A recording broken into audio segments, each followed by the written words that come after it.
तो गैस चलो शुरू करते हैं 1 2 3 चलो हो गया टाइम स्टार्ट। देखते हैं कौन जीतता है कौन हारता है। यहाँ पर पुलाव और चिकन का साथ हो रहा है और यहाँ पर देख रहे हो लंबा भाई सही से जा रहा है और झंडा भाई खाने वाले अभी तक देख सकते हो गाइस अभी चल रहा है स्टार्ट हो रहा है। 400 रुपया का सवाल है भाई जल्दी जल्दी करो जल्दी जल्दी। कौन कितना टाइम में खाएगा जो जल्दी खाएगा उसको मिल जाएगा भाई। टाइम चल रहा है कोई देखो टाइम कितना हो गया है अभी मैं देख सकते हो देखो 23-24 सेकंड हो चुका है और दोनों भाई यहाँ पर जबरदस्त से लग चुका है पोला और चिकन के साथ।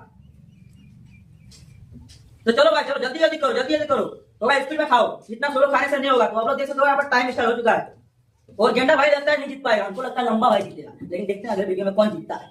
तो भाई सबने यहाँ तो भाई खत्म कर दिया वो भाई ये देख सकते हो गेंडा तो कुछ नहीं हो रहा है लंबा तो बहुत ज्यादा हो रहा है। चलो चलो देखते हैं तो भाई सब लोग